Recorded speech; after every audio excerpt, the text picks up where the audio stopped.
एक बार फिर से स्वागत है आप लोग का हमारे YouTube चैनल में maths by Suresh Gupta sir. जैसा कि आप लोग को पता है कि हम लोग जो है 10th क्लास का बिहार बोर्ड का मैथ्स के लिए एग्जाम का प्रिपरेशन तैयारी कर रहे हैं, जिसमें हम लोग जो है बिहार बोर्ड द्वारा निकाले गए मॉडल पेपर के क्वेश्चन का सोल्यूशन कर रहे हैं। मैंने अपने पहले वीडियो में जो है आपका 1 से लेकर के 50 तक का ऑब्जेक्टिव क्वेश्चन का सॉल्यूशन विथ थ्योरी कर करके वीडियो डाल दिया है। आज ये सेकंड वीडियो है जिसमें हम लोग 51 नंबर क्वेश्चन से लेकर के क्वेश्चन नंबर 100 तक जो है जो ऑब्जेक्टिव क्वेश्चन आपका जो बिहार बोर्ड निकाला है मॉडल पेपर उसको सॉल्यूशन करेंगे उसके थ्योरी के साथ में समझते हुए। तो ठीक है, ध्यान से देखिएगा और हमारे चैनल को लाइक और सब्सक्राइब करना जरूर भूलिएगा एकदम नहीं, और अपने फ्रेंड के साथ शेयर जरूर कीजिएगा ताकि आपके फ्रेंड को भी हमारे वीडियो का फायदा मिल सके और एग्जाम में उनको दिक्कत नहीं हो। तो हम लोग मॉडल पेपर में जो है क्वेश्चन नंबर 50 तक बना लिए थे। हम लोग क्या करते हैं, आज 51 नंबर से शुरुआत करते हैं। 51 नंबर से क्वेश्चन का शुरुआत करने वाले हैं हम लोग। 51 नंबर क्वेश्चन में कह रहा है कि आपका कि सेक स्क्वायर 60 डिग्री, समझिएगा लिखा हुआ है sec square 60 degree minus tan square 60 degree plus 1 बराबर क्या होगा। ये ट्रिकी क्वेश्चन है सर, इस पे ध्यान देना है आप लोग को, क्योंकि हम लोग फॉर्मूला पढ़े हैं कि sec square theta minus tan square theta बराबर 1 होता है। यहां पर वही है, sec square 60 minus tan square 60 दिया हुआ है। बहुत लोग इसको देखेंगे या डायरेक्ट जो है बिना पूरा क्वेश्चन को पढ़े हुए इसका आंसर 1 कर देंगे। ऑप्शन नंबर 1 में आपका 1 दिया हुआ भी है आपको, नहीं आप ध्यान से देखिएगा। अगर केवल यहां से लेके यहां तक रहता टेन 60 स्क्वायर 60 तो हम लोग 1 बोलते हैं, बट इसके बाद 1 प्लस भी किया हुआ है, यानी इसका आंसर हो जाएगा 1 प्लस 1। कितना आंसर हो जाएगा 2। इसका पहला ऑप्शन जो है आपका 1 ही दिया हुआ है, जो कि इसका आंसर होने वाला नहीं है। इसलिए आपको ध्यान देना है, क्वेश्चन ट्रिकी था। ये था क्वेश्चन नंबर 51। हम लोग बात करते हैं 52 का। 52 नंबर क्वेश्चन लिखा हुआ था कि कॉट 90 माइनस ए बराबर क्या होता है। ये कॉम्प्लीमेंट्री एंगल का बात कर दिया। कॉम्प्लीमेंट्री एंगल में आप लोग याद रखिएगा कि कॉट 90 माइनस थीटा क्या होता है, टेन थीटा। तो कॉट 90 माइनस ए क्या हो जाएगा, टेन ए इसका आंसर हो जाएगा। 53 नंबर क्वेश्चन तुम्हारा कह रहा है यहां पर से कि एक 6 मीटर ऊंचे खंभा जब भी रहेगा तो जमीन पर परपेंडिकुलर होता है। तो एक 6 मीटर ऊंचे खंभे का बोल दिया है कि पृथ्वी पर छाया आपका यहां नीचे ऐसे बनता है, ये खंभा हो गया। तो 6 मीटर ऊंचे खंभे की छाया पृथ्वी पर 2√3 मीटर का है। तो पूछ दिया कि सूर्य का उन्नयन कोण क्या होगा। उन्नयन कोण हमेशा कहां बनता है, नीचे में बनता है। तो इस चीज पे आपको ध्यान देना है। जब आप ऊंचाई एवं दूरी पढ़े होंगे तो ये खंभा है, ये इसका छाया है।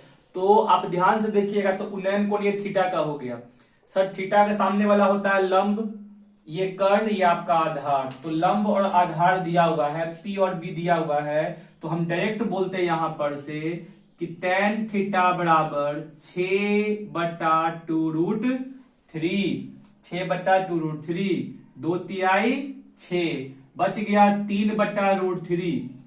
तो आप इसको परिमेयकरण कर लीजिए, और नहीं तो आपको काटने आता है तो काट लीजिए। हम परिमेयकरण कर दिए, √3 से ऊपर नीचे गुना कर दिए, तो हो गया 3√3/3। 3 कट गया, कितना आ गया आप खुद सोचो कि tan थीटा में मान √3 आ रहा है, तो tan में किसका मान √3 होता है, 60 का। इसलिए थीटा का वैल्यू कितना हो गया, 60 डिग्री। यानी कि सूर्य का उन्नयन कोण जो है कितना डिग्री आपका होगा, 60 डिग्री का आपका होने वाला है। ये था आपका क्वेश्चन नंबर 53। आइए चलते हैं क्वेश्चन नंबर 54 पे। 54 नंबर क्वेश्चन। 54 नंबर क्वेश्चन आपका कह रहा है कि आपका कि यदि आपका जो है ये 53 नंबर हमसे छूट गया, सॉरी, ये आपका 52 था, 54 ये था आपका क्वेश्चन।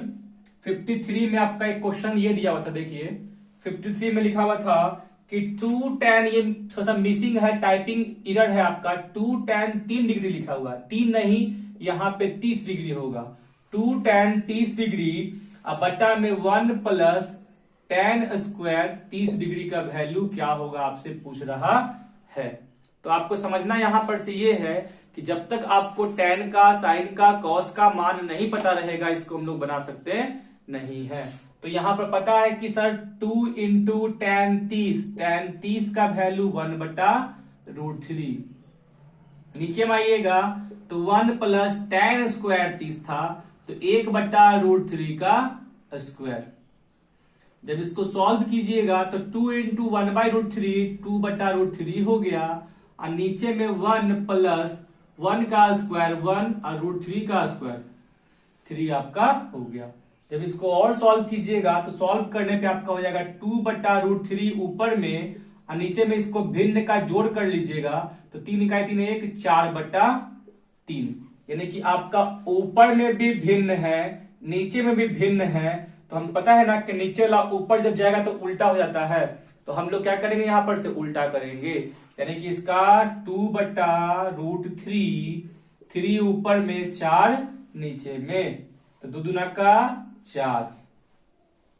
आपका बच क्या गया, तो 3/2√3। इतना ही नहीं छोड़ देंगे, यहां पर से हमको पता है कि जब इसका परिमेयकरण कीजिएगा तो परिमेयकरण करने पर आपका बच जाएगा ऊपर में 3√3 और नीचे में 2 तिहाई 6, यानी कि आपका क्या आ गया, √3/2। यानी कि ऑप्शन में जो है देखना है 53 नंबर में कि क्या √3/2 दिया हुआ है, नहीं, वहां पे त्रिकोणमितीय अनुपात दे दिया है।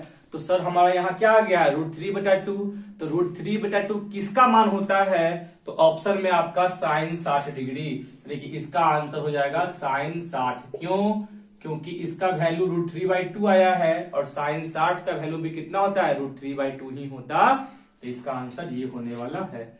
चलिए आते हैं हम लोग 55 पर। 55 नंबर क्वेश्चन कह रहा है कि आपका कि किसी मीनार की ऊंचाई 15 मीटर है। एक मीनार है, उसका ऊंचाई जो है 15 मीटर का दिया हुआ है। मीनार कुछ इस प्रकार से होगा। कह क्या दिया कि इसका जो है सूर्य का उन्नयन कोण 60 डिग्री का है। उन्नयन कोण हमेशा कहां बनता है, यहां पे 60 डिग्री का दिया हुआ है। तो पूछ रहा है कि उस समय मीनार के छाया की लंबाई क्या होगी। सर छाया यही ना होगा, यहां पर आपका छाया x, हमको यही आपको निकालना है। सर देखिएगा थीटा 60 का है, लंब और आधार दिया हुआ है, तो हम बोल सकते थे कि आपका जो है 15/x यानी लंब बट्टा आधार बराबर tan थीटा, तो tan 60 डिग्री। जब इसको सॉल्व कीजिएगा तो 15/x tan 60 का वैल्यू √3 होता है। जब इसको क्रॉस मल्टीप्लाई कीजिएगा तो x बराबर 15/√3 आपका आ गया। तो इतना ही पे नहीं छोड़ देंगे, क्यों, क्योंकि मेरा ऑप्शन में 15/√3 नहीं दिया हुआ है, इसको और काटेंगे। तो कैसे काटेंगे, तो यहां पर से दिख रहा था हमको कि 15 का, आप यहां से इसका जो है परिमेयकरण कर दीजिए, √3 ऊपर में √3 नीचे में, तो हो गया 15√3 और √3 इंटू 3 क्या हो गया, 3 हो गया, 3 पचे 15, यानी कि उस समय छाया का लंबाई कितना हो गया, 5√3 मीटर का आपका हो गया। ये 55, ये सर आपका हाइट एंड डिस्टेंस से, ऊंचाई एवं दूरी से जो है बेसिक क्वेश्चन जो है आपका ऑब्जेक्टिव में डाले हुए हैं, जो कि आपको आना चाहिए। ये था आपका 55 नंबर क्वेश्चन। देखिए हम कोशिश कर रहे हैं कि आपका ऑब्जेक्टिव को विथ थ्योरी उसके डिस्कशन के साथ में हम उसको सॉल्व करें, ताकि आपको जो है मॉडल पेपर में कोई दिक्कत नहीं हो। हम बार बार बोल रहे हैं कि मॉडल पेपर से कुछ कुछ क्वेश्चन आपका एग्जाम में आ जाएगा। अगर क्वेश्चन नहीं भी आता है तो पैटर्न यही रहेगा, क्वेश्चन सब यही रहेगा, डाटा चेंज कर देगा, मतलब 15 की जगह 10 कर देगा, उसके 60 की जगह पे 30 डिग्री कर देगा, मतलब आपको बनाना इसी प्रकार से है, बस डाटा क्या कर देगा, चेंज कर देगा। इसलिए मॉडल पेपर से क्वेश्चन बनाना क्या है, आपको बहुत ही जरूरी है एग्जाम के लिए, ठीक है। तो ये था आपका क्वेश्चन नंबर 55। हम लोग आते हैं 56 नंबर में। क्वेश्चन नंबर 56 क्या कह रहा है आपका कि निर्देशांक अक्षों के प्रतिच्छेदन बिंदु को कहा जाता है। निर्देशांक अक्ष क्या होता है, तो x अक्ष और y अक्ष। तो आप जानते हैं कि x अक्ष और y अक्ष जहां पे काटता है, प्रतिच्छेद करता है, उसको हम लोग क्या कहते हैं, मूल बिंदु कहते हैं। तो यही क्वेश्चन पूछ दिया है कि निर्देशांक अक्षों के प्रतिच्छेदन बिंदु को क्या कहा जाता है। तो क्या कहते हैं उसको, हम लोग मूल बिंदु कहते हैं। और मूल बिंदु का निर्देशांक क्या होता है, 0 0 होता है। चलिए 57 नंबर पे हम लोग आते हैं। 57 नंबर क्वेश्चन जो है आपका दिया हुआ है यहां पर से कि एक बिंदु है -6 और -8 का, पूछ रहा है कि यह किस पाद में स्थित है। किस पाद मतलब किस चतुर्थांश में स्थित है, किस क्वाड्रेंट में स्थित है। तो आपको मैंने बताया था कि आपका जो है जब निर्देशांक अक्ष एक दूसरे को काटते हैं तो 4 पाद का निर्माण होता है। इसको प्रथम, द्वितीय, तृतीय, चतुर्थ बोलते हैं। प्रथम में x भी प्लस में, y भी प्लस में होता है। दूसरा में x माइनस में, y प्लस में होता है। तीसरा में x भी माइनस में, y भी माइनस में होता है। चौथा में x प्लस में या y माइनस में होता है। तो यहाँ x भी माइनस है, y भी माइनस है, किसमें होगा? तृतीय में। यानी इसका आंसर हो जाएगा आपका तृतीय पाद में। चलिए आते हैं 58 नंबर क्वेश्चन पे। तो 58 नंबर क्वेश्चन आपका कह रहा है यहां पर से कि मूल बिंदु से p sin theta cos theta का दूरी क्या होगा। एक मूल बिंदु से समझिएगा सर, एक मूल बिंदु का मतलब क्या हो गया? 0 0 हो गया। और एक बिंदु है p sin थीटा और cos थीटा। तो मैंने थ्योरी बताया था, मेरा आप जो वीडियो है जाके देख सकते हैं, निर्देशांक ज्यामिति का आपका पार्ट 1 में, जिसमें आपका दूरी सूत्र बताया गया है। उसमें मैंने बताया था किसी भी बिंदु का मूल बिंदु से यदि हमको दूरी निकालना होता है तो उसका डायरेक्ट फॉर्मूला होता है कि उसका क्या करना है कि x का स्क्वायर और y का स्क्वायर का हम लोग को प्लस करके रूट ले लेना होता है। सिंपल सा है, दूरी सूत्र नहीं लगाना है। ऐसे दूरी सूत्र लगाइएगा तभी बन जाएगा कि x2 माइनस x1 का square plus y2 minus y1 का स्क्वायर। मगर यहां पर याद रखना है कि मूल बिंदु में जो है ये भी 0 है, ये भी 0 है आपका। इसका मतलब यहां पर से ये होता है कि हमेशा ये 0 रहेगा, तो इसमें से घटेगा तो वही ना आने वाला है। तो इसको हम लोग डायरेक्ट बोल सकते थे क्या कि under root sine square theta plus cos square theta. हम जानते हैं कि sine square plus cos square क्या होता है? 1। तो 1 का वर्गमूल 1। इसका आंसर क्या हो गया? 1 इकाई आपका इसका आंसर आपका हो गया क्वेश्चन नंबर 58 का। चलिए हम लोग आते हैं 59 नंबर क्वेश्चन में। 59 नंबर क्वेश्चन तुम्हारा कह रहा है कि दो गो बिंदु है, कह रहा है कि उसके बीच का दूरी क्या होगा। एक बिंदु है आपका R11 और एक बिंदु दिया हुआ है S -1 और 5। बोल रहा है कि इनके बीच का दूरी क्या होगा। दोनों बिंदु दिया हुआ है तो हम लोग क्या करेंगे? दूरी सूत्र लगा देंगे। दूरी सूत्र याद है ना, x2 माइनस x1 का square plus y2 minus y1 का स्क्वायर का रूट। तो हमको अगर RS यानी कि दूरी निकालना है तो under root x2 minus x1, तो x2 को मान लो -1 बोल दिए, -1 का स्क्वायर प्लस 5 माइनस 1 का स्क्वायर। जब इसको सॉल्व कीजिएगा तो -1 क्या होगा? -2 का स्क्वायर अब प्लस 5 में से 1 गया 4 का स्क्वायर। सॉल्व करने पे आपका 2 का स्क्वायर 4 हो गया। नेगेटिव का स्क्वायर प्लस में ही आता है 4 और 4 का स्क्वायर 16, यानी कि इसका आंसर हो गया रूट 20। अगर रूट 20 आंसर में दिया है तो ठीक है, और नहीं दिया तो इसको हम लोग क्या करेंगे? और तोड़ेंगे। रूट 20 को हम लोग क्या बोल सकते हैं? 2 दूना के 4 बचे 20, यानी कि 2 रूट 5। 2 को के बदले के बाहर निकलता है ना, 2 रूट 5 इकाई। ये इसका आंसर हो गया 59 नंबर का आंसर। चलिए चलते हैं हम लोग 60 नंबर की तरफ। ये सब कैलकुलेटिव है सर। क्वेश्चन हम लोग ऐसा खोजेंगे जिसमें कि हमको मुजवानी आंसर बन जाए बिना कैलकुलेशन किए हुए, बट कुछ क्वेश्चन को बनाना पड़ेगा ही आपको। 60 नंबर क्वेश्चन क्या कर रहा है? लिखा हुआ है रेखा y बराबर 8, एक रेखा है y बराबर 8 का आलेख किस बिंदु से नहीं होकर गुजरेगा। सर आपको समझना यहां पर यह है कि y बराबर 8 का मतलब कि y का वैल्यू 8 फिक्स कर दिया। कोई भी बिंदु हो y का मान क्या होगा? आपका 8 होने वाला ही है। तो किससे नहीं गुजरेगा? तो सर उस बिंदु से नहीं गुजरेगा जिसमें y का मान 8 नहीं होगा। तो यहां पे 4 गो ऑप्शन दिया हुआ है। पहला ऑप्शन दिया हुआ है 1 और 8। सर y का वैल्यू 8 दिया हुआ है, इससे गुजरेगा। सेकंड दिया हुआ है 4 और 8, इसमें भी y का मान क्या है? 8 है, इससे गुजरेगा। थर्ड दिया है 0 और 8, इसमें भी y का मान क्या है? 8 है, इससे भी गुजरेगा। और फोर्थ दे दिया है आपको 8 और 1, 8 और 1। तो सर इसमें क्या y का मान 8 है? नहीं, इसमें y का मान क्या दिया हुआ है? 1 दिया हुआ है, यानी कि इस बिंदु से होकर के यह आलेख नहीं गुजरेगा। तो सर आलेख में कह दिया कि y बराबर 8 है। y बराबर 8 का मतलब है हर जगह y का मान 8 होगा, बट यहां पे y का मान क्या कह दिया? 1, यानी कि इससे होकर आपका गुजरेगा नहीं। ये था आपका 60 नंबर। चलिए आते हैं 61 नंबर पे। 61 नंबर क्वेश्चन कह रहा है क्या कि निम्नलिखित में से कौन सा बिंदु प्रथम चतुर्थांश में है। आपको पता है कि प्रथम चतुर्थांश में x भी प्लस में होता है और y भी प्लस में होता है। तो यहाँ पे बिंदु में क्या क्या लिखा हुआ है, तो पहला ही ऑप्शन है 10 और 4। आपको दिख गया कि x भी प्लस में है y भी, तो आपका यही आपका आंसर हो गया।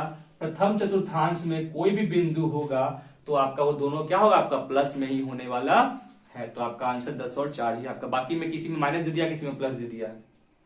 आते हैं 62 नंबर में।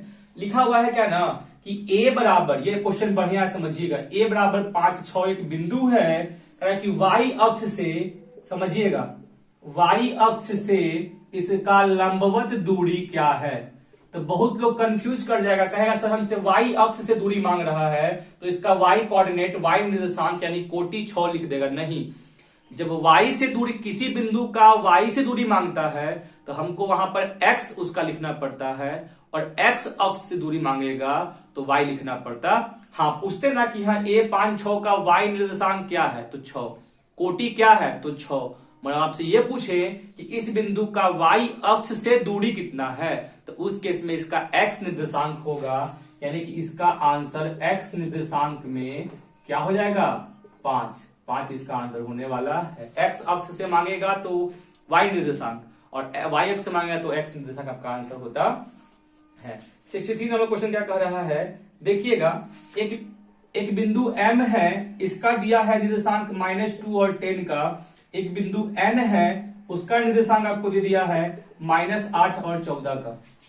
पूछ रहा है कि इसको मिलाने वाले रेखाखंड के मध्य बिंदु का नियामक क्या होगा, मध्य बिंदु का निर्देशांक क्या होगा। आपको पता होना चाहिए कि मध्य बिंदु का जो निर्देशांक होता है वो क्या होता है, दोनों के x का योगफल x1 प्लस x2 बटा 2 और दोनों के y का योगफल y1 प्लस y2 बटा 2। तो इसके मध्य बिंदु का नियामक क्या होगा, तो सर x क्या होगा, तो -2 प्लस -8 बटा 2, यानी कि -2 -8 बटा 2, -10 का आधा कितना हो गया, -5। और जब y निकालेंगे तो y1 प्लस y2 10 प्लस 14 बटा 2, 24 का आधा कितना हो गया, यानी कि मध्य बिंदु का नियामक हो गया -5 और 12। यही आपका आंसर हो गया, -5 और 12 इसका मध्य बिंदु का नियामक होने वाला। याद कर लीजिएगा, मध्य बिंदु दोनों के x का योगफल बटा 2, दोनों के y का योगफल बटा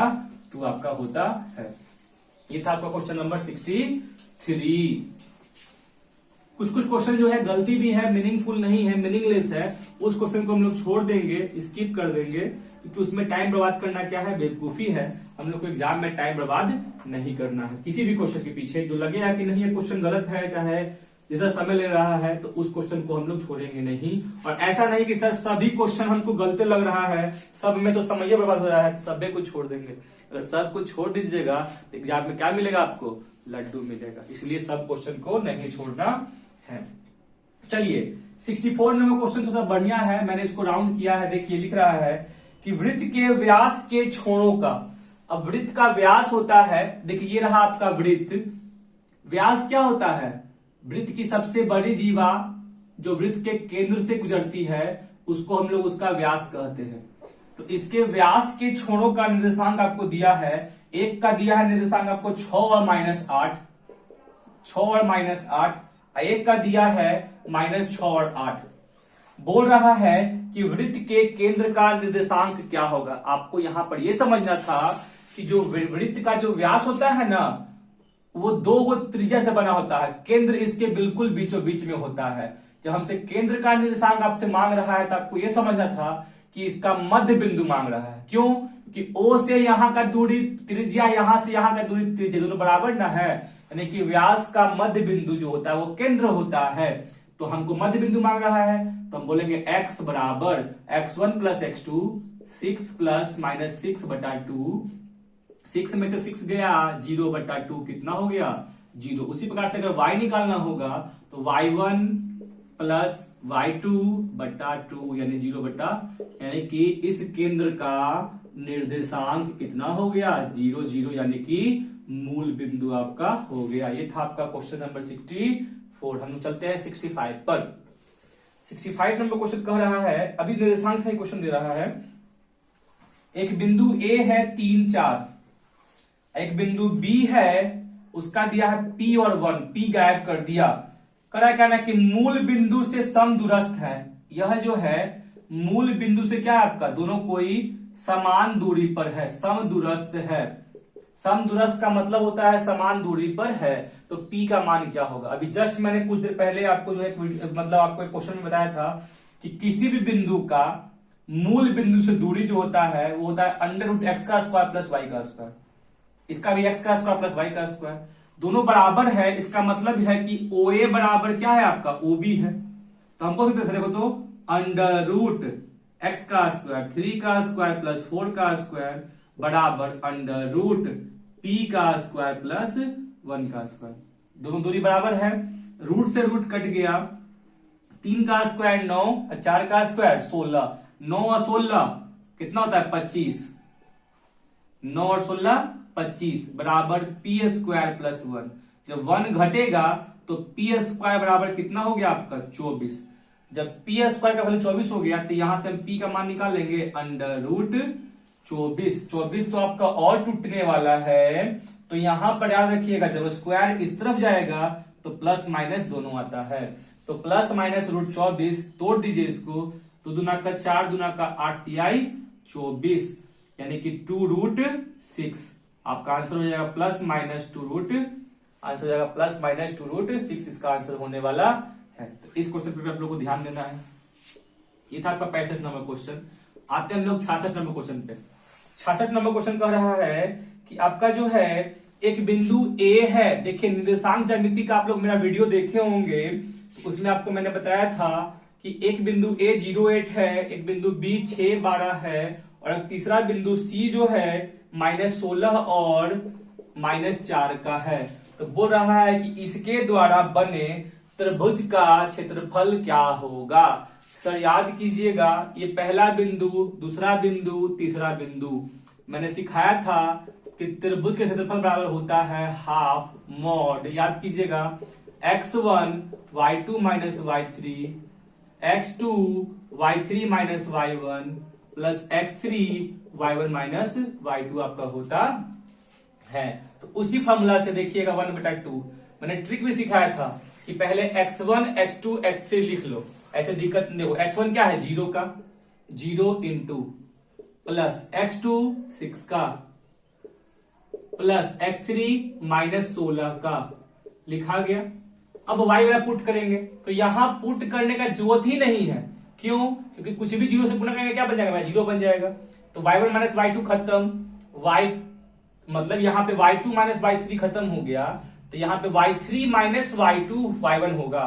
तो y3 कितना का है -4 माइनस y1 कितना का 8 का plus x3 y1 minus y2 y1 कितना का है 8 का, अब y2 कितना का है 12 का लिखा गया।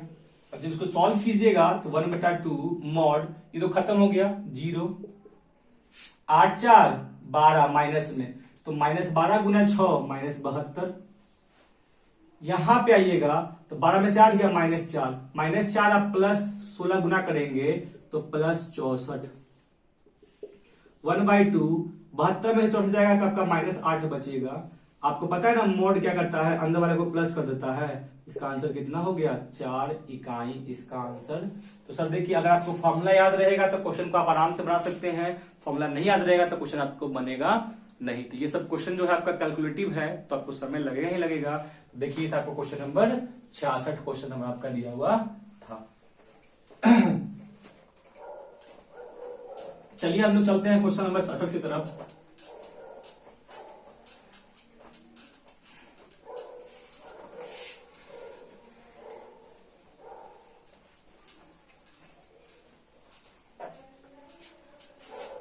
क्वेश्चन नंबर 67 क्या कह रहा है? क्वेश्चन नंबर 67 कह रहा है कि आपका जो है एक बिंदु A दिया हुआ है, उसका नियामक जो है 4 और -3 है। एक बिंदु B है, उसका नियामक 9 और 7 है। तो बोल रहा है कि इसको मिलाने वाले रेखाखंड को 3:2 में बांटने वाले बिंदु का y निर्देशांक क्या होगा। मान लीजिए कि ये बिंदु P है, इसको 3:2 में बांट रहा है, अर्थात AP अनुपात PB जो है वो 3 तो हमसे y केवल मांग रहा है, x तो मांग रहा है। याद कीजिएगा फॉर्मूला विभाजन सूत्र से m into y2 plus n into y1 बटा में m प्लस, याद है, m into y2 m into y1 बटा में m प्लस n। तो m क्या है 3 into y2 3 into 7 plus 2 into -3 बटा में 3 प्लस 2। इसको सॉल्व नहीं करना है, ऑप्शन में यही आंसर दिया हुआ है, इसी को हम लोग क्या करना है, ट्रिक कर देना है। चलिए हम चलते हैं 68 नंबर क्वेश्चन पे।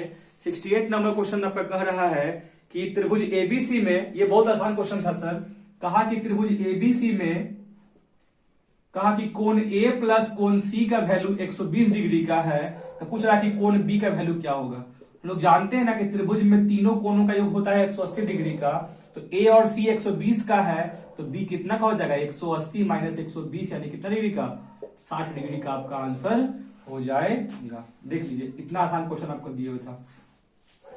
69 नंबर क्वेश्चन देखिए क्या कह रहा है कि त्रिभुज एबीसी, देखना यहाँ पे ट्रिकी क्वेश्चन, ये भी बढ़िया क्वेश्चन है। एबीसी और डीईएफ दो त्रिभुज इस प्रकार से है कि आपका AB बट्टा DE बराबर BC बट्टा FD के है। AB बट्टा DE बराबर BC बट्टा FD के है। देखिए यहां से BC दिखाई दे रहा है, तो हमको इस प्रकार से नाम देना है कि यहां पर मेरा FD आना चाहिए। तो FD कब आएगा, तो यहां पर मान लो कि FD लिख भी दिए कि BC, यहां पे देखना है आपको, AB लिया है तो DE लेना चाहिए था उसको, तो DE यहां पर ले लीजिए, समझिए AB तो ये DE लिया, BC तो FD ले लिया। तो सर इस भुजा का अनुपात इससे और इस भुजा का अनुपात इससे ले रहा है, तो कोई भी दो त्रिभुज समरूप कब होता है, जब जिन भुजाओं का अनुपात लिया गया है उसके बीच का कोण बराबर रहेगा, तब ना होगा एस से दोनों क्या होगा आपका समरूप होने वाला है। तो पूछा कौन सा एंगल बराबर होगा, तो एंगल बी बराबर एंगल क्या होगा आपका डी के, आंसर इसका होगा, यानी कि आपका आंसर हो जाएगा बी बराबर डी, इसका आंसर होगा। देख लीजिए ए बी बटा डीई, नहीं अभी भी गलती हो रहा है लगता है मेरे ख्याल से, ए बी बटा डीई ले रहा है ना डी को यहां लिख देते हैं, ई को यहां लिख देते हैं, तभी मेरा गलती हो जाएगा। नहीं यही सही है, आपका बी बराबर आपका एंगल डी ही होने वाला, उल्टा हो जाएगा, इस तरफ हो जाएगा, मतलब कि आपका डी इस तरफ लिखा गया और आपका एफ यहां लिखा गया। आप चेक कर सकते हो, देख लो, ए बी बटा डीई इसको लिया, अब बी सी बटा एफ डी इसको लिया, तो कोण बी बराबर कोण क्या होगा आपका डी का होने वाला है। 69 नंबर आपका क्वेश्चन में हो गया बी बराबर कोण डी। चलिए आइए क्वेश्चन नंबर 70 पर 70 पे चलते हैं हम। देखिए सर क्वेश्चन जो है आपका लॉन्ग है, डिस्क्रिप्टिव है, डिस्क्रिप्शन करना पड़ रहा है हमको, तो आपका वीडियो लंबा जाएगा, हो सकता है कि एक वीडियो में 50 क्वेश्चन नहीं हो पाए, फिर भी हम कोशिश करेंगे करने का। देखिए त्रिभुज एबीसी जो है, ये भी क्वेश्चन बढ़िया था, देखिएगा क्या कहा जाए कि त्रिभुज एबीसी समरूप है त्रिभुज PQR के, और लिख दिया है क्या ना कि BC बट्टा QR बराबर 1/5 है। समरूप त्रिभुज है, इसके भुजा का अनुपात दे दिया है, तो पूछ रहा है कि बताइए कि त्रिभुज PQR का क्षेत्रफल और त्रिभुज ABC के क्षेत्रफल का अनुपात क्या होगा।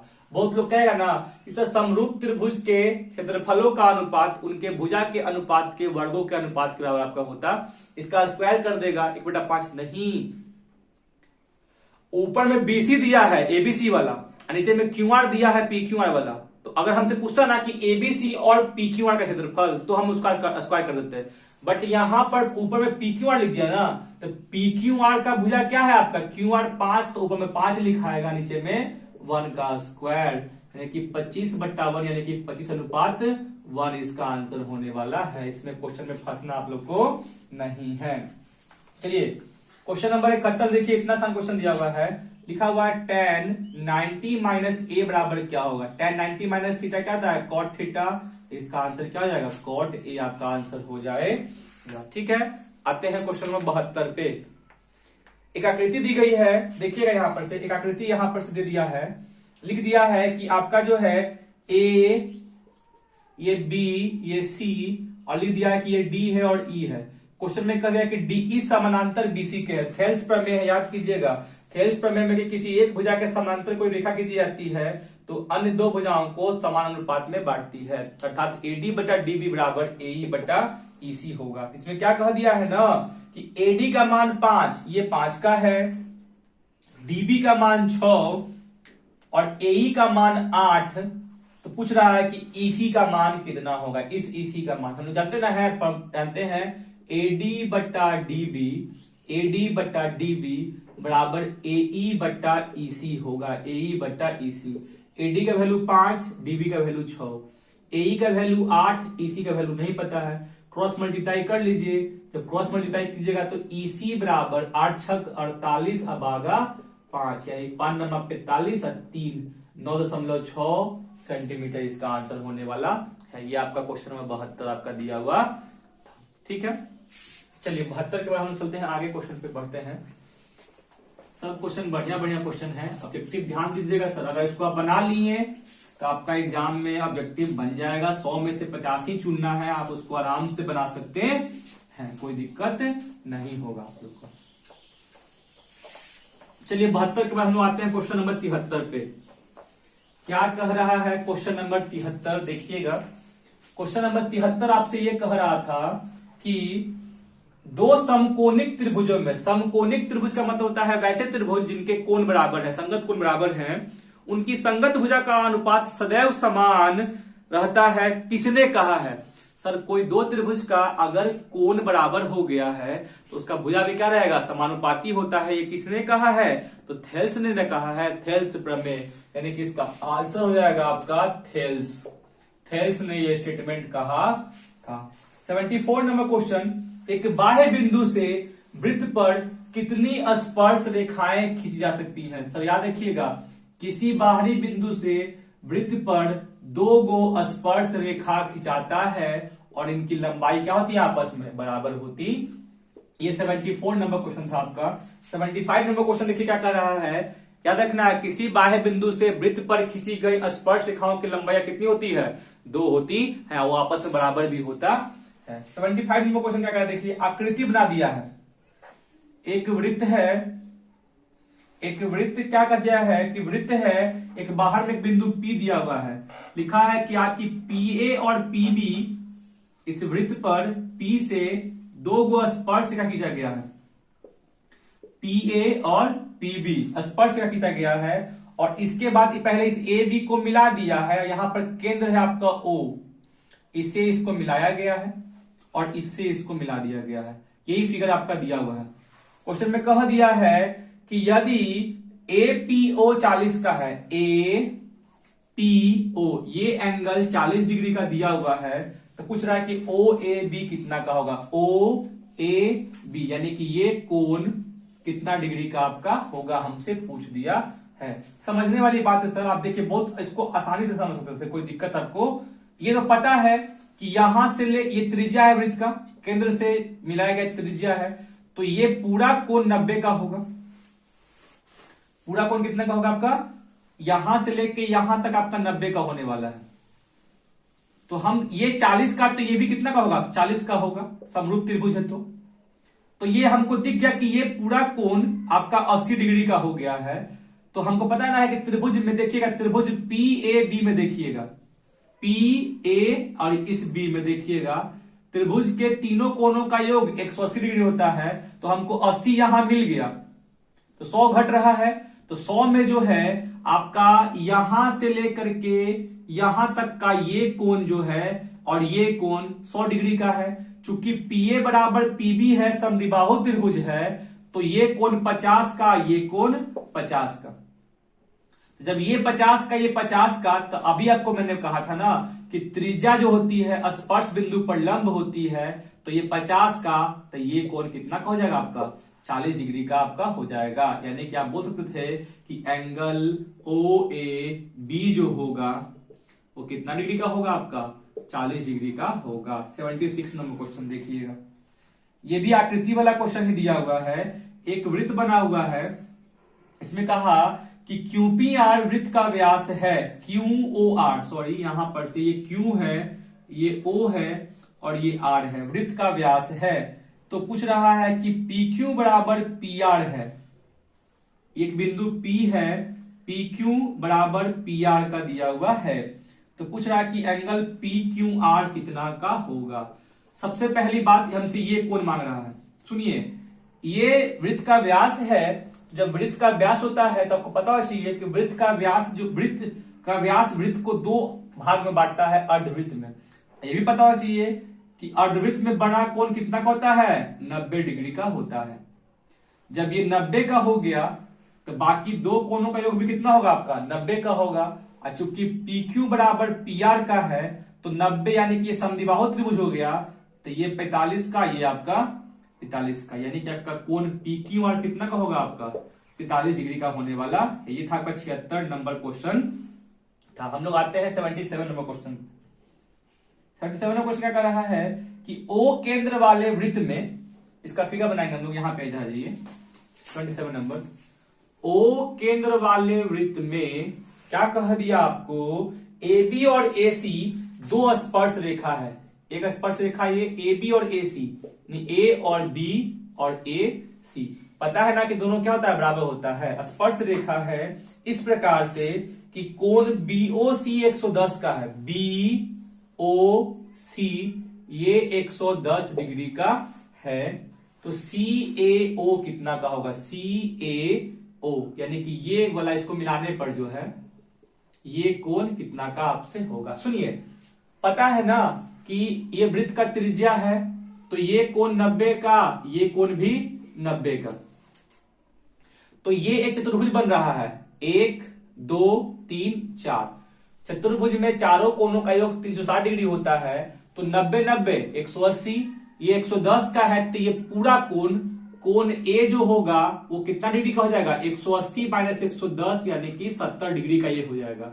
अब पता ना है कि ये जो लाइन होता है इसको सब विभाजित करता है, तो हम बोलते हैं यहां पर से डायरेक्ट कि एंगल CAO जो होगा, एंगल A का आधा 70 का आधा कितना होगा, 35 डिग्री आपका आंसर इसका होगी। सब क्वेश्चन जानते हैं, वृत्त से दे रहा है और वृत्त में आपको हल्का कंसेप्ट याद रहेगा तो आप क्वेश्चन को आराम से बना सकते हैं।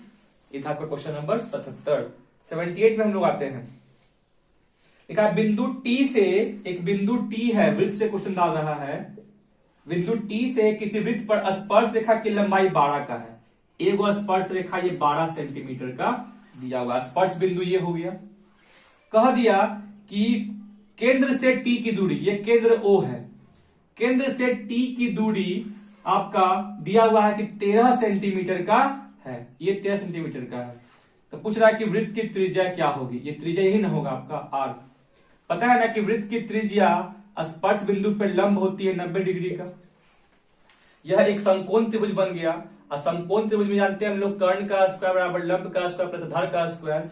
तो यहाँ पे 90 के सामने कर्ण 13 है, तो हम क्या बोलते हैं कि R का स्क्वायर प्लस 12 का स्क्वायर बराबर 13 का स्क्वायर, कर्ण का स्क्वायर बराबर लंब का स्क्वायर प्लस आधार का स्क्वायर। R स्क्वायर बराबर 13 का स्क्वायर 169 माइनस 144 यानी कि 25। तो R का मान √25 यानी कि कितना हो गया, 5 सेंटीमीटर इस वृत्त का त्रिज्या आपका होने वाला है। ये था आपका 78 नंबर क्वेश्चन। इसमें याद कर लीजिएगा कि जिस किसी समकोण त्रिभुज का कर्ण 13 का, एक भुजा 12 का, तो कंफर्म जो है तीसरा भुजा कितना का होगा, 5 का होता है। 5 12 13 ये पाइथागोरियन त्रिक होता, जिसको आपको याद रखना। ये था 78 नंबर क्वेश्चन। कोशिश करना है कि हम 100 क्वेश्चन को खत्म कर लें इस वीडियो में, देखते हैं, हो ही जाना चाहिए। अभी भी हमारा 22 क्वेश्चन बचा हुआ है, कोई दिक्कत नहीं है, हम डिस्कस कर लेते हैं। चलिए आते हैं 79 नंबर क्वेश्चन पे। जिनको समझ में नहीं आएगा, हम बार बार बोल रहे हैं कि वो आप कमेंट कीजिए, वीडियो में कमेंट कीजिए, हम उसका सॉल्यूशन किया जाएगा। क्वेश्चन में इस प्रकार से देखिए, फिगर आकृति बना हुआ है, इसमें लिख दिया कि QR एक वृत्त का व्यास है और आपका O केंद्र है। इस O से इसको ऐसे मिलाया गया, ये त्रिज्या हो जाएगा, और इसको ऐसे करके ऐसे मिला दिया गया। यहां पर से जो है आर से मिला दिया गया है। यही दिया हुआ है फिगर में। कहा है कि दी गई आकृति में ओ वृत्त का केंद्र है, कोण QPR 60 डिग्री का है। QPR ये 60 डिग्री का है। तो पूछ रहा है कि एंगल OQR बराबर कितना का होगा। OQR सबसे पहले आप दिमाग में ये सेट कर लीजिएगा। सबसे पहले आपको दिमाग में ये सेट करना है कि ये वृत्त का केंद्र है, तो ये वृत्त का त्रिज्या दोनों को होगा बराबर होगा। आपको ये भी पता होना चाहिए सबसे ये तो बहुत आसान क्वेश्चन दिया हुआ था सर। OQR हमसे ये मांग रहा है, तो हम आपको ये समझाने की कोशिश कर रहे हैं कि वृत्त के जीवा द्वारा, ये थ्योरम है आपको पढ़ना कि वृत्त के जीवा द्वारा वृत्त के केंद्र पर बना कोण, यानी कि ये कोण वृत्त के परिधि पर बने कोण का दुगुना होता है। तो अगर ये 60 का, तो 60 दुना का 120 डिग्री का। अब इस त्रिभुज में देखिए कि ये 120 डिग्री का हो गया है, तो इन दो कोणों का योग कितना होगा आपका 60 डिग्री का होगा। यानी कि angle OQR plus angle ORQ आपका 60 डिग्री का होगा। और दोनों बराबर ना है तो हम डायरेक्ट बोलते हैं कि सर ये 120 का, तो 60 दोनों मिला करके 30 का वैल्यू कितना का हो गया, ये भी 30 का, ये भी आपका, क्योंकि समद्विबाहु त्रिभुज में आधार पर के कोण क्या होते हैं, बराबर आपका होता। तो ये था आपका 79 नंबर। चलिए आते हैं 80 नंबर क्वेश्चन पे। पूछ रहा है ना कि 15, 20, 84, 29, 41, 45, 60 और 65 का परिसर क्या होगा। सर सुन लीजिए, परिसर जो होता है ना, उच्च मान माइनस निम्न मान होता है। सबसे बड़ा वैल्यू में से सबसे छोटा वैल्यू को घटा दो, वही परिसर होता है, रेंज होता है, रेंज इसको बोलते हैं। सबसे बड़ा वैल्यू हमको दिख रहा है 84, 84 माइनस सबसे छोटा वैल्यू हमको दिख रहा है 15, में से 15 घटा देंगे, तो आपका जब 15 घटेगा तो आपका जो है 69 आपका इसका परिसर आपका हो गया। ये था आपका 80 नंबर। चलते हम लोग नेक्स्ट पेज पर। 80 के बाद आपको जो है 81 नंबर क्वेश्चन पे हम लोग चलते हैं। ठीक है, तो 81 नंबर क्वेश्चन क्या कर रहा है ना कि 1, 2, 3 एंड सो ऑन n का पूछ रहा है कि समांतर माध्य क्या होगा। सर समांतर माध्य का मतलब आपका औसत मांग रहा है। प्रेक्षणों का योग बेटा प्रेक्षणों की संख्या होता है। अच्छा सुनिए सर, हम इसका माध्य हमको x बार निकालना है, प्रेक्षणों का योग। सर ये एपी में है कि नहीं है, एपी में है, तो एपी में जो है n पदों का योग क्या होता है, n/2। देखो लिख दिए n/2। प्रथम पद कितना का है 1, इसका अंतिम पद कितना का है n बटा में, ये हो गया क्या एपी के n पदों। हम लोग पढ़ते हैं समांतर माध्य बराबर प्रेक्षणों का योग बटा प्रेक्षणों की संख्या। तो सर प्रेक्षणों का योग ऊपर में निकाल रहे हैं n/2 1 प्लस n, और संख्या के वो है n गुना है, n से n कट गया, समांतर माध्य हो गया 1 प्लस n/2। ऐसे भी सर फॉर्मूला होता है कि प्रथम n प्रकृत संख्याओं का औसत समांतर माध्य होता है 1 प्लस n/2 ही होता है। ये था आपका 81 नंबर क्वेश्चन। चलिए आते हैं 82 नंबर क्वेश्चन पे। 82 नंबर का कहना कि यदि सर ये फॉर्मूला होता है 3 माध्यक बराबर बहुलक प्लस x माध्य दिया हुआ है, तो पूछ रहा है कि x का वैल्यू क्या होगा। सर फॉर्मूला हम लोग पढ़े हैं कि 3 माध्यक माइनस 2 माध्य बराबर बहुलक होता है, ये फॉर्मूला होता है। ठीक है ना, तो जब इसको उस तरफ ले जाइएगा तो आपका हो जाएगा 3 माध्यक बराबर बहुलक प्लस 2 माध्य। तो सर x की जगह पे क्या दिख रहा है हमको, यहाँ पर 2, इसीलिए x का वैल्यू कितना हो गया 2 आपका आंसर हो गया। ये था आपका 82 नंबर क्वेश्चन। देखिए 83 नंबर क्वेश्चन क्या कर रहा है, बहुत सारा प्रेक्षण दिया हुआ है, पूछ रहा है उसका बहुलक क्या होगा। तो सर उस प्रेक्षण में ध्यान से देखिएगा तो 12, 13, 11, 14, उसके बाद है फिर 12, फिर 13, फिर आपका 15, 11, 13, 15, 11, 13। सर पूछा बहुलक क्या होगा। बहुलक क्या होता है, सबसे अधिक बार आने वाला, सबसे अधिक बार हमारे यहाँ पे दिख रहा है कि 13 आ रहा है, तो इसका बहुलक कितना होगा 13 आपका आंसर हो जाएगा। ये था आपका 83 नंबर क्वेश्चन। हम लोग आते हैं 84 नंबर क्वेश्चन पे। 84 नंबर में फिर से वही कह दिया है कि 7, 9, 13, 15 x, 7, 9, 13, 15 और x 7, 9, 13, 15 x का माध्य 10 है। सर माध्य का मतलब क्या होता है? प्रेक्षणों का योग। सबको जोड़ दीजिए अब बटा में प्रेक्षणों की संख्या 1, 2, 3, 4, 5 बटा में 5 बराबर 10 दिया हुआ है। तो पूछ रहा है x का मान क्या होगा? प्रेक्षणों का योग बटा प्रेक्षणों की संख्या 7, 9, 16, 16, 13, 29, 29 और 15, 29 और 15 आपका जो है 45, 44 होता है। क्या होता है? 29, 15 जोड़ के देखिए ना, 7, 9, 16, 16, 3, 19, 29, 29, 29, 10, 39, 5, 44, 44 प्लस x बराबर 15 का 50। तो x का वैल्यू कितना हो गया? 50 माइनस 44 यानी कि आपका 6। ये था आपका 84 नंबर क्वेश्चन आपका दिया हुआ था। ठीक है, हम लोग चलते हैं नेक्स्ट क्वेश्चन की तरफ। सब क्वेश्चन आपका कैलकुलेटिव दिया हुआ है, इसमें आपको समय लग रहा है हमको सॉल्व करने में। ठीक है, कोई दिक्कत नहीं है, लंबा वीडियो होगा, कोई दिक्कत नहीं है, बट समझ में आना चाहिए क्योंकि हम थ्योरी के साथ आपको समझा रहे हैं पूरा। केवल सॉल्यूशन आंसर नहीं बता रहे हैं आपको, हम थ्योरी के साथ हम लोग इसका सॉल्यूशन करने वाले। चलिए 85 नंबर क्वेश्चन कह रहा है क्या? किसी घटना की प्रायिकता का अधिकतम मान क्या होता है? याद रखिएगा सर, हम लोग पढ़े हैं किसी भी घटना का प्रायिकता 0 से बड़ा और बराबर और 1 से छोटा बराबर। सबसे बड़ा मान क्या दिख रहा है? 1। तो किसी भी घटना का अधिकतम प्रायिकता का अधिकतम मान जो होता है वो कितना होता है? आपका 1 होता है। ये था आपका 85 नंबर क्वेश्चन। 86 पे आते हैं। लिख रहा है कि निम्नलिखित में से कौन किसी घटना की प्रायिकता नहीं हो सकती है? कौन प्रायिकता नहीं हो सकता है? पहला दिया ऑप्शन 50%। देखो तो 50 बटा 100 ये हो सकता है। 100 गो में से 50 हो सकता है। कौन नहीं हो सकता है पूछ रहा है? 0.12 जब पॉइंट हटाएंगे तो 100 में से 12 सही है, ये भी हो सकता है। थर्ड दिया है 3/4 ये भी हो सकता है, 4 गो में से 3 ले रहा है। और लास्ट ऑप्शन दिया 13/12 ये क्या सभी संभव है? इसका मान जो है ये 12 गो में से 13 का भी निकाल सकते हैं हम लोग? नहीं, क्योंकि हम जानते हैं प्रायिकता क्या होता है, जो आप चाहते हैं उसका संख्या बटा कुल संख्या। तो कुल संख्या हमेशा बड़ा होगा। यहाँ पे क्या दे रहा है? छोटा है, तो ये किसी घटना की प्रायिकता नहीं हो सकती है।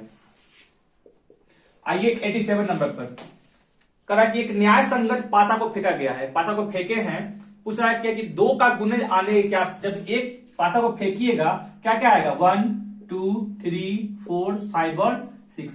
कह रहा है कि 2 के गुणज आने का क्या प्रायिकता है? तो 2 का गुणज क्या क्या है? 2, 4 और 6। यानी आप जो चाहते हैं उसका संख्या कितना है? 3 गो है, 1, 2, 3। तो 3 अब बटा कुल संख्या 6। आपका आंसर कितना हो गया? 1/2। ये था आपका 87 नंबर क्वेश्चन आपका। तो हम लोग चलते हैं 88 नंबर क्वेश्चन पे। 88 नंबर क्वेश्चन क्या है? अच्छी तरह से फेंटी गई ताश की पत्ती में एक पत्ता को निकाला गया है, तो इसके लाल रंग का पत्ता होने का क्या प्रायिकता है? पता है ना जी कि पत्ता कुल कितना होता है? 52 गो। 52 गो में 26 गो लाल और 26 गो काला होता है।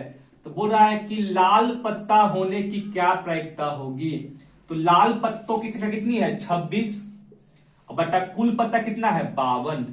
कितना आंसर हो गया? 1/। सुन लीजिए सर, किसी भी चीज का किसी भी घटना का प्रायिकता निकालने के लिए होता है जो आपको चाहिए उसका संख्या और बट्टा में कुल संख्या हम लोग लिखते हैं। 26 गो लाल पत्ता था, 26 बट्टा कुल पत्ता 52 था, 26/52 1/2 आपका आंसर हो गया। था आपका 88 नंबर क्वेश्चन। आते हैं हम लोग 89 नंबर पे। 89 नंबर क्वेश्चन क्या कर रहा है कि 2 न्याय संगत सिक्के को छाला गया है। 2 को सिक्का को छाला गया है, तो पूछ रहा है कि कम से कम एक शीर्ष आने की क्या प्रायिकता है? शीर्ष का मतलब होता है हेड। सर 2 को उछाला गया है, हो सकता है कि दोनों में आपका हेड आ जाए, हो सकता है दोनों में टेल आ जाए, या तो पहला में हेड दूसरा में टेल आ जाए, पहला में टेल दूसरा में हेड आ जाए, बस ये संभावना है। तो बोल रहा है ना कि कम से कम एक हेड आने की क्या प्रायिकता है? एक शीर्ष। सर ये एक बार आया, ये दूसरा बार है, ये तीसरा बार, ये चौथा बार है। 8 बार नहीं है, 4 बार। पहला बार तो में ये आया, दूसरा में ये, तीसरा में, चौथा में ये। तो कुल संख्या 4। इसको एगो हेड चाहिए, एगो शीर्ष। एगो हेड इसमें है ना जी? है। इसमें भी एगो हेड है, इसमें भी एगो हेड है। यानी जो आप चाहते हैं उसका संख्या 3 है। 1, 2, 3। तो 3/4 इसका प्रायिकता आपका हो गया। Question number 90। तो क्वेश्चन नंबर 90 क्या कह रहा है आपका कि 3 शक्कों को छानने पर संभव परिणामों की संख्या क्या होगी? सर आप इसको आप रट लीजिए। क्योंकि इसको आप लिखिएगा तो समय बर्बाद हो जाएगा आपका। एक बार अगर एक साथ हम 3 सिक्का को उछालते हैं तो उस केस में हमारा 8 गो परिणाम आता है, यानी कि परिणामों की संख्या कितनी हो जाएगी आपका 8 हो जाएगा। एक सिक्का को 3 सिक्का को एक साथ उछालने पर हमारा 8 गो परिणाम आता है। कहिएगा तो आपको हम लिख करके दिखा देते हैं। देखिए लिख देते हैं सर, एक सिक्का को उछालिएगा तो आपका कुल मिला के 8 गो परिणाम आएगा। देखिए कैसे हम क्या कर सकते हैं कि होता है पहला में तीनों में हेड हेड आ जाए, हो सकता है पहला दूसरा में हेड हेड आए, इसमें टेल, दूसरा तीसरा में हेड आए, इसमें टेल, फर्स्ट और थर्ड में हेड, इसमें टेल। तो तीनों में हेड, 2 गो में हेड, 2 गो में हेड, 2 गो में हेड, और कोई संभावना है नहीं। हम टेल का बात करते हैं, तीनों में टेल, 2 गो में का बात करते हैं कि 2 गो में टेल, इसमें आपका इसमें हेड, इन दोनों में टेल, इसमें हेड, इन दोनों में टेल, इसमें हेड। सिंगल वाला हम लिख दिए हैं। तो 1 2 3 4 5 6 7 8 आप याद कर लीजिए, किसी भी सिक्का 3 सिक्का को साथ में उछालने पर आपका 8 गो परिणाम आता है। 8 गो परिणाम, इसको आप याद कर लीजिए। ये था आपका 90 नंबर। आते हैं 91 नंबर पर। 8 सेंटीमीटर त्रिज्या वाले वृत्त के अंतः वर्ग का क्षेत्रफल क्या होगा? सुनिएगा, एक वृत्त है, उसका त्रिज्या 8 सेंटीमीटर है, इसके अंदर वर्ग बना हुआ है। सर सुनिएगा, जब इसके अंदर वर्ग बना हुआ है, दोनों में कॉमन क्या होगा? तो एक होगा वर्ग का विकर्ण और एक होगा आपका वृत्त का व्यास। यानी कि यहां पर जो है वर्ग का विकर्ण बराबर वृत्त का व्यास होता है। तो वर्ग का विकर्ण क्या होता है? √2 इंटू भुजा, और वृत्त का व्यास क्या होता है? 2 गुना त्रिज्या। तो क्वेश्चन में कह दिया था ना कि 8 सेंटीमीटर त्रिज्या वाला एक वृत्त है, इसका मतलब कि √2 इंटू ए बराबर 2 गुना 8, यानी कि √2 इंटू ए बराबर 16 का हो गया। तो हमसे पूछा ना कि बताइए कि उस वर्ग का क्षेत्रफल क्या होगा। वर्ग का क्षेत्रफल क्या होता है? भुजा का स्क्वायर। यानी कि हम पहले यहां से भुजा निकाल लेंगे, 16 बटा √2। क्षेत्रफल होता है भुजा का स्क्वायर, यानी कि 16 बटा √2 का स्क्वायर। 16 का स्क्वायर 256, √2 का स्क्वायर 2, कट गया। इसका आंसर हो गया 128 सेंटीमीटर स्क्वायर। ये था आपका 91 नंबर क्वेश्चन। ठीक है, हम लोग चलते हैं नेक्स्ट क्वेश्चन की तरफ। 92 नंबर क्वेश्चन पे हम लोग चलते हैं।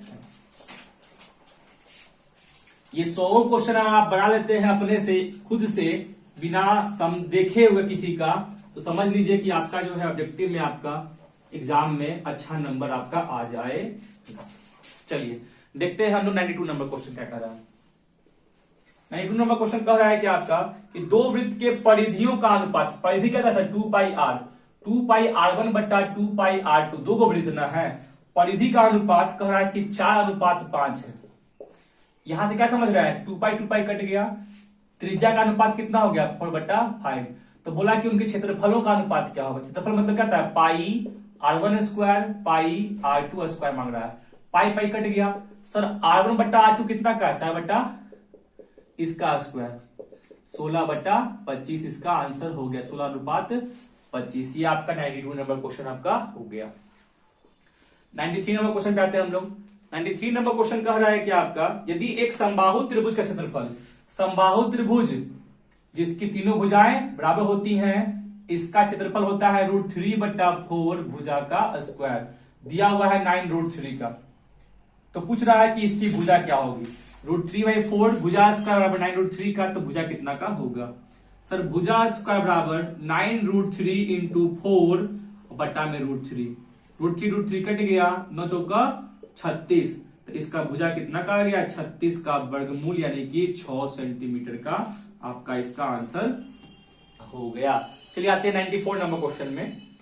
लिखा हुआ है कि यदि R1 और R2 त्रिज्या वाले दो वृत्तों के परिधियों का योग, देखिए सर 2 गो वृत्त है, एक का त्रिज्या R1 का, एक का त्रिज्या R2 का है, दोनों के परिधियों का योग 2 पाई R1 प्लस 2 पाई R2, ये बराबर है एक R त्रिज्या वाले वृत्त के परिधि के बराबर, यानी कि बराबर है 2 पाई R के। इन दोनों का योग इसके बराबर है। दोनों में देखिए तो 2 पाई कॉमन था, ले लिए। R1 प्लस R2 बराबर 2 पाई R, 2 पाई कट गया, तो क्या मिल गया हमको? R1 प्लस R2 बराबर है कैपिटल R। यही आपका आंसर ऑप्शन में दिया हुआ अगर दो गो का परिधि का योग थर्ड के बराबर था, बराबर कर लिए, तो R1 प्लस R2 बराबर आपका कैपिटल R के हो गया। आते हैं 95 नंबर क्वेश्चन में। 95 नंबर क्वेश्चन कह रहा है क्या तुम्हारा कि एक शंकु की ऊंचाई और त्रिज्या तिगुनी हो जाती है, तो शंकु का आयतन क्या होगा। शंकु की ऊंचाई और त्रिज्या दोनों तिगुना। देखो पहले शंकु का हम लोग आयतन क्या होता है जानते ना हम लोग, 1/3 पाई R स्क्वायर H, ये हमारा होता है। अब क्वेश्चन में कह रहा है क्या ना कि अगर उसका त्रिज्या को और ऊंचाई को दोनों को तिगुना कर दिया जाए तो अब आयतन कितना गुना हो जाएगा। सर सुनिए, हमसे मांग रहा है नया आयतन बटा में पुराना आयतन। नया आयतन होगा 1/3 पाई, त्रिज्या को तिगुना कर दिया गया 3R का स्क्वायर, ऊंचाई को भी तिगुना कर दिया गया 3H, बटा में पुराना वाला आयतन कितना है 1/3 पाई R स्क्वायर H। जब सॉल्व कीजिएगा ना 1/3 पाई 3 का स्क्वायर 9R स्क्वायर यानी 27R स्क्वायर H। हमको दिख गया कि ये आपका कट गया, यानी कि आपका नया वाला आयतन कितना गुना हो गया, आपका 27 गुना आपका हो गया है। ये था क्वेश्चन, बढ़िया था 95 नंबर क्वेश्चन। तिगुना कर दिए त्रिज्या को भी ऊंचाई को भी, सॉल्व किए तो हमको दिख गया कि नया वाला आयतन जो है 27 गुना आपका हो गया है। 96 नंबर क्वेश्चन कह रहा है क्या कि 8 त्रिज्या वाले अर्धगोला का कुल पृष्ठ क्षेत्रफल क्या होगा। याद रखिएगा कि अर्धगोला का कुल पृष्ठ क्षेत्रफल होता है 3 पाई R स्क्वायर। अर्धगोला का कुल पृष्ठ क्षेत्रफल आपका होता है 3 पाई R square. 96 number. 97 number question कह रहा है क्या कि शंकु के छिन्नक का आयतन क्या होता है। ये डायरेक्ट फॉर्मूला बेस्ड है, याद कर लीजिएगा। शंकु के छिन्नक का आयतन आपका होता है 1/3 पाई H बड़ा वाला R स्क्वायर प्लस छोटा वाला R स्क्वायर प्लस बड़ा वाला R इंटू छोटा वाला R। कहीं कहीं पे आपका R1 R2 लिखा हुआ रहेगा, बट आपको ये होता है शंकु के छिन्नक का आयतन 1/3 पाई H इंटू में capital R square plus small R square और plus capital R into small R आपका होता। ये 97 नंबर क्वेश्चन आपका था। चलिए आते हैं 98, 99 और 100, इसको हम लोग खत्म करते हैं आज। चलिए देखिए 98 नंबर क्वेश्चन कह रहा है कि उस समांतर श्रेणी का सामांतर क्या होगा जिसमें 18वां पद और 14वां पद जो है 32 है। तो देखिए 18वां पद और 14वां पद का अंतर 32 दिया हुआ है, तो हम लोग क्या जानते थे 18वां पद क्या होता है जी a प्लस 17d और ये क्या होता है a प्लस 13d। हमसे d मांगा था, सॉल्व करो ना, देखो ना a plus 17d minus plus minus a minus 13d बराबर 32। a कट गया, 17d में से 13 गया, 4d बराबर 32, तो d का मान 32/4 कितना हो गया आपका। आपसे सार्व अंतर इसका मांगा था, कितना का होगा आपका 8 का होने वाला। 99 नंबर। गोला का व्यास 42 सेंटीमीटर का दिया हुआ है। व्यास जो है 42 सेंटीमीटर का है गोला का, तो त्रिज्या कितना हो जाएगा 42 का आधा 21 सेंटीमीटर का हो गया त्रिज्या। इसका पृष्ठ क्षेत्रफल मांग रहा है। याद कीजिएगा गोला का पृष्ठ क्षेत्रफल होता है 4 पाई R स्क्वायर। 4 22/7 21 गुना 21, 7 तिहाई 21, 22 चौका 88 और गुना 21 तिहाई का 63। दोनों को गुना कर लीजिए, दोनों को गुना करने पे आपका आ जाएगा 5544 सेंटीमीटर क्यूब। ये इसका आंसर। देखिए फॉर्मूला बेस्ड है, त्रिमिति में जितना भी क्वेश्चन रहेगा वो फॉर्मूला बेस्ड होता है, इसलिए फॉर्मूला याद रहेगा, क्वेश्चन आपका बन जाएगा। ये था आपका क्वेश्चन नंबर 99। अगर आपने अभी तक हमारे चैनल को सब्सक्राइब नहीं किया है जरूर कीजिएगा और अपने फ्रेंड के साथ जरूर शेयर कीजिएगा, ठीक है। हमारा क्वेश्चन नंबर 100 दिया हुआ है। एक बेलन की ऊंचाई 14 सेंटीमीटर है और उसका बेलन का वक्र पृष्ठ क्षेत्रफल क्या होता है 2 पाई RH का, वो दिया हुआ है 264 सेंटीमीटर स्क्वायर का। तो पूछ रहा है कि इसका आयतन क्या होगा। सर बेलन का आयतन होता है पाई R स्क्वायर H। H दिया हुआ है, क्या R दिया है नहीं, तो इस H का मान इसमें रखने पर हमको पहले R निकलेगा। देखो रखते हैं 2 गुना 22/7 गुना R, H का वैल्यू 14 बराबर 264, 7 गुना का 14, आर का मान 264 बटा में 22 और 4 भागा में चला गया। 22 से कट गया 12 बार में, 4 से कट गया 3 बार में, यानी कि इसका त्रिज्या कितना आपका आ गया, 3 का आ गया। हम लोग आयतन निकाल लीजिए, पाई आर स्क्वायर एच का होता है। बेलन का आयतन होता है पाई आर स्क्वायर एच। 22 बटा 7, आर का वैल्यू 3 गुना 3 और एच का वैल्यू 14, 7 गुना का 14, 22 गुना का 44 गुना 9, गुना कीजिएगा 360 और 36, 396 सेंटीमीटर क्यूब। इसका क्या हो गया आपका आंसर। तो ये रहा आपका 100 ऑब्जेक्टिव। मैंने ऑब्जेक्टिव जो है 100 क्वेश्चन का जो है 2 वीडियो में डिस्कस कर दिया है। हम लोग जो है इसका लघुत्तरीय क्वेश्चन यानी 2 नंबर वाला क्वेश्चन जो है आगे के वीडियो में आपको बना के दिखाएंगे और दीर्घोत्तरीय भी बना के दिखाएंगे। आप लोग जो है क्वेश्चन को ध्यान से देखिएगा, समझिएगा। जो क्वेश्चन समझ में नहीं आएगा जरूर हमसे कमेंट करके पूछिएगा और अपने फ्रेंड्स के साथ हमारे वीडियो को जरूर शेयर कीजिएगा और लाइक और सब्सक्राइब भी करते रहिएगा। आपके सपोर्ट से जो है हमें प्रेरणा मिलती है और हम इससे और भी अच्छे से वीडियो डालेंगे आप लोग के भलाई के लिए। ठीक है, थैंक यू।